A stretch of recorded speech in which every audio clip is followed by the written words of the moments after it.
Amid rising tensions between China and the U.S., Taiwan's President Lai Ching recently passed through Hawaii and Guam on his way to visit the United States. He also had a phone call with former U.S. House Speaker Nancy Pelosi. This is an important milestone in Taiwan's diplomatic efforts and shows that the U.S., despite having no official diplomatic ties with Taiwan, is increasing its support. This includes increasing military and security relations with Taiwan. At the same time, 3 U.S. Navy aircraft carriers, the USS Abraham Lincoln, USS Carl Vinson, and USS George Washington, have moved closer to China's waters.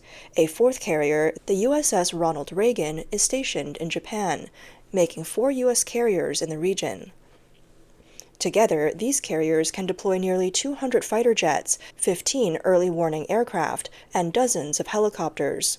This shows that the U.S. Navy is ready to launch strikes on mid-sized countries, which is a rare and significant show of military force.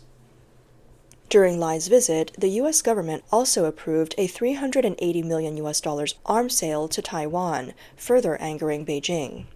Since Lai's trip, Taiwan has detected increased Chinese military activity. On December 3rd, Taiwan's Ministry of Defense said that it was closely monitoring the movements of China's aircraft carrier Liaoning. According to Reuters, China has deployed around 40 ships, including the Liaoning Strike Group in the East China Sea. The Liaoning participated in China's military exercises around Taiwan in October. U.S. Navy officials revealed that after China's 2 large-scale surround Taiwan military drills called the Joint Sword 2024A and B, China now has a multi-domain joint warfare capability similar to a cold start against Taiwan. The current U.S. carrier deployment is closely tied to President Lai's visit to the U.S. For a while now, the Chinese government has taken countermeasures. On October 31st, China's 2 major aircraft carriers, the Liaoning and Shandong, conducted their first-ever joint training exercises in the South China Sea. Chinese state media called them the strongest surface fleet in Asia. Foreign media pointed out that this was likely a display of military strength, aimed at containing the Philippines and countering U.S. and Japanese military presence in the Asia-Pacific. Taiwan's military experts noted that, despite these advances, China's aircraft carriers still can't match the capabilities of the U.S. Navy's carrier strike groups due to limitations in aircraft capacity, takeoff methods, and the lack of overseas supply bases. China's first aircraft carrier, the Liaoning, was bought from Ukraine, refurbished, and handed over to the Navy. Initially, China claimed it would turn the old Russian cruiser into a floating casino, but after acquiring the Varyag, it converted it into a fully operational aircraft carrier and renamed it the Liaoning. This reflects the Chinese government's history of shifting plans and a lack of transparency. In 2022, marking the 10th anniversary of the Liaoning service, the ship for the first time displayed 24 J-15 fighter jets on its deck. The second carrier, the Shandong, is a domestically produced version of the Liaoning. Based on the Soviet-era aircraft carrier blueprints and China's experience with refitting the Varyag, the Shandong was designed, developed, and built by China as a conventionally powered carrier.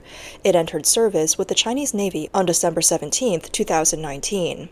Compared to the Liaoning, the Shandong has a smaller bridge, but its flight deck and hangar are slightly larger, allowing it to carry a few more aircraft. The third aircraft carrier is the Fujian, which, according to Chinese state media, has a full displacement of over 80,000 tons.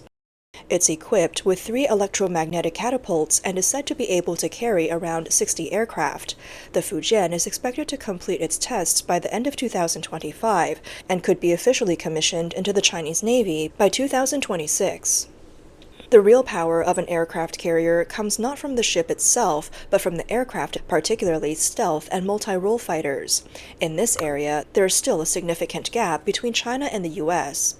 Regarding China's recent military intimidation with its 2 aircraft carriers, Su Ziyun, director of the National Defense Strategy and Resources Institute at the Institute for National Defense and Security Research in Taiwan, believes that the Liaoning and Shandong have limited combat power due to the size constraints of their hangars. These carriers can only carry around 30 to 35 aircraft, which limits their overall capability.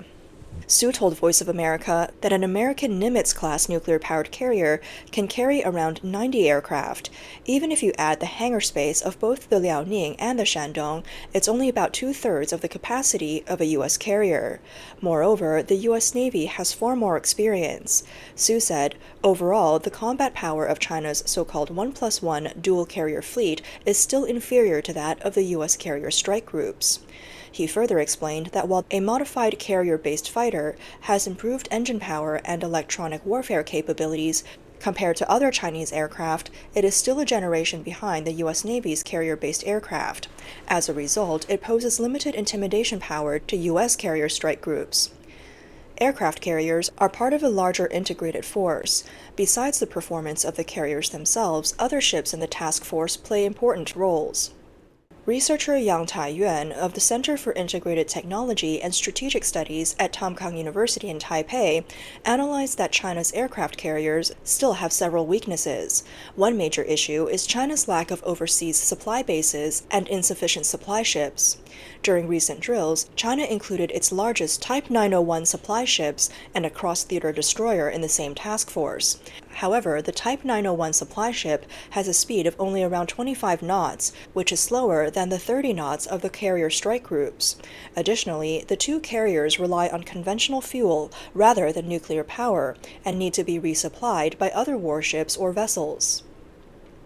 China is likely to accelerate the production of Type 901 supply ships and expand its overseas bases.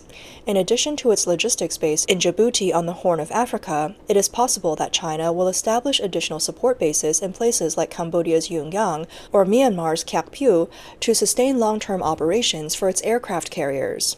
Another disadvantage of China's carriers is the slower launch and recovery speeds, especially with the Liaoning and Shandong, which use a ski jump launch system. This requires aircraft to be equipped with airspeed indicators to ensure safe takeoff and assist pilots with navigation and altitude control. Aircraft also need a headwind to launch, and the carriers must adjust their position to align with the wind. China's carriers used to take around 30 minutes to launch just a few planes. The two-carrier fleet does pose a threat to Taiwan, but it may not be as significant as a threat to the U.S., though it still could create pressure. Lastly, China's aircraft carriers still have a relatively low number of aircraft. The Liaoning carries only 24 aircraft, the Shandong carries about 36, and the Fujian is estimated to carry around 48 aircraft. On May 1, 2024, the Fujian set out from the Shanghai Jiangnan shipyard for its first sea trial. After 8 days at sea, it returned to the shipyard. Chinese state media claimed that Chinese scientists had made groundbreaking breakthroughs in many areas to build the Fujian. General Ma Weiming, known as the father of China's electromagnetic catapult, even boldly stated that China would lead America in this technology. But the key question remains: how advanced is the Fujian in terms of its combat capabilities and the critical technical indicators that define an aircraft carrier's effectiveness? Mark, the military blogger from the channel Markspace, believes that the Chinese Communist Party's rush to build aircraft carriers is more politically motivated than militarily driven. Since Chinese President Xi Jinping came to power, his ambitions have grown significantly, aiming for maritime dominance. This urgency is evident, as China, after launching the Liaoning aircraft carrier, managed to develop 3 carriers in just 12 years. This shows that they are heavily investing, trying to achieve parity with the U.S. Navy in the Pacific. Mark points out that in terms of overall design, the Fujian has abandoned the Soviet-era aircraft carrier design and adopted a more American design style, with a flat deck and electromagnetic catapults. However, to reduce technical risks and shorten construction and testing time, many elements, from the power system to the flight deck layout, are based on existing designs from the Liaoning and Shandong. For example, the Fujian still uses steam turbines for power, and it has only 2 aircraft elevators. While this sacrifices some rapid response capability, it is not a priority for China. The main goal is to simply get the Fujian into service, and its political significance outweighs its military role. Mark questions whether this rush to develop is truly effective. He is skeptical, and the rapid pace of development has led to potential issues with the Fujian's power system, catapult systems, tactics for using carrier-based aircraft, and crew training, all of which could become future risks. The biggest issue with the Fujian, he argues, is its power system.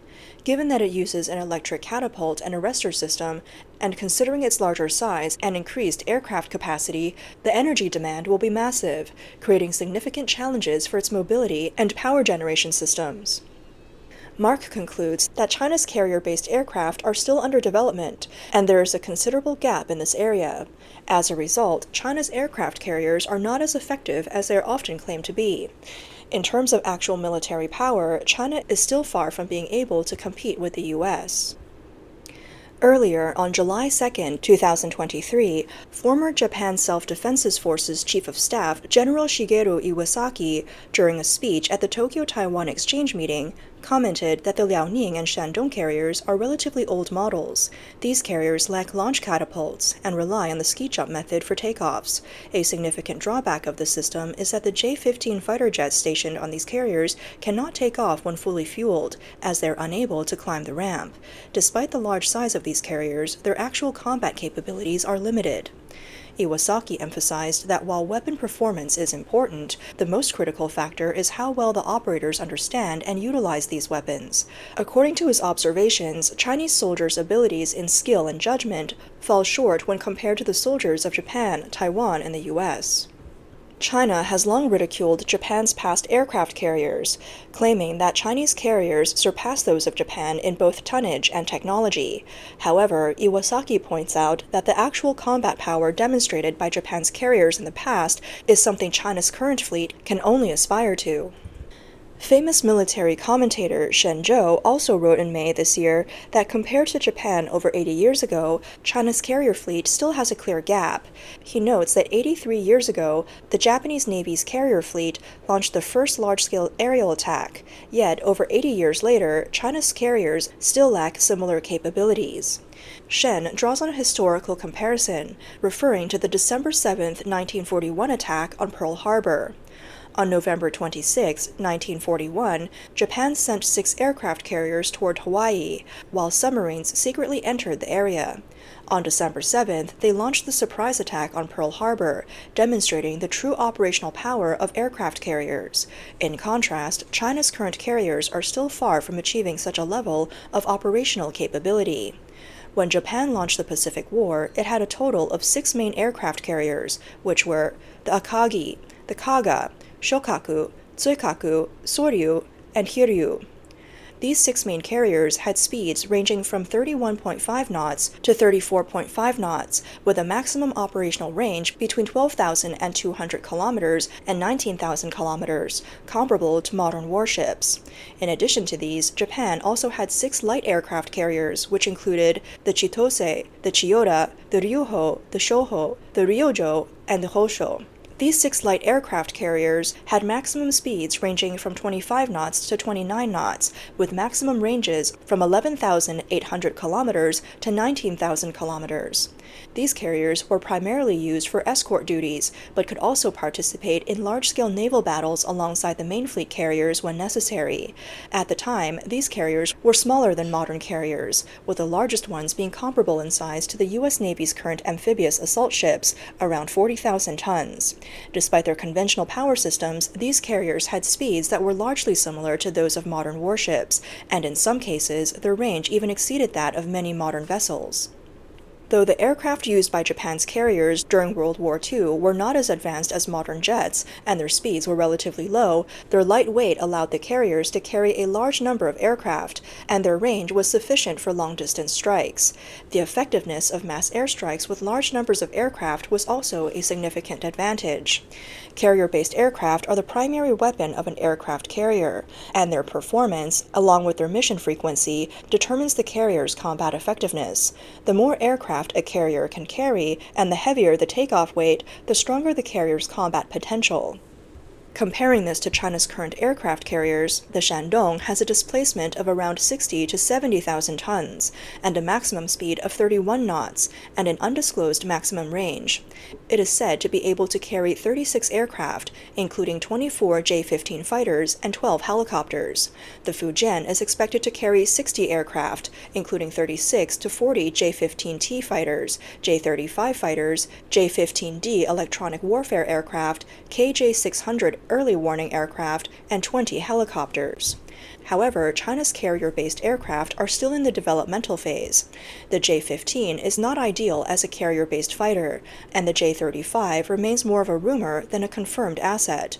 The third Chinese carrier, the Fujian, uses an electromagnetic catapult system, which is expected to launch improved versions of the J-15T, J-15D, and KJ-600, but these capabilities have yet to be proven. Furthermore, China still faces significant limitations in terms of the number of carrier-based aircraft and pilots. As of 2023, most of the Chinese Navy's aviation assets were transferred to the Air Force, leaving only 2 J-15 training bases in Liaoning and Hainan. A third base in Shanghai is under construction. The base in Shanghai is expected to test various J-15 variants to work with the Fujian's catapult system. The J-15 fighters on the Liaoning and Shandong may become obsolete in the process. Several Chinese defense journals have also highlighted issues with pilot recruitment and training, the vulnerability of Chinese aircraft carriers to submarine attacks, and problems with command systems. Military commentator Shen Zhou argues that China's carrier strength is still far behind Japan's naval power from 83 years ago. While China's carriers have ventured near Guam, they have not come close to Hawaii, let alone attempted any kind of surprise attack. The scale of Japan's naval power during World War II is something that China can only admire from a distance. While Chinese militarism today may exceed that of 80 years ago in some respects, the actual combat capability of the Chinese military still lags significantly behind. In fact, China itself is aware that much of its combat power is more about displays and lacks true operational strength.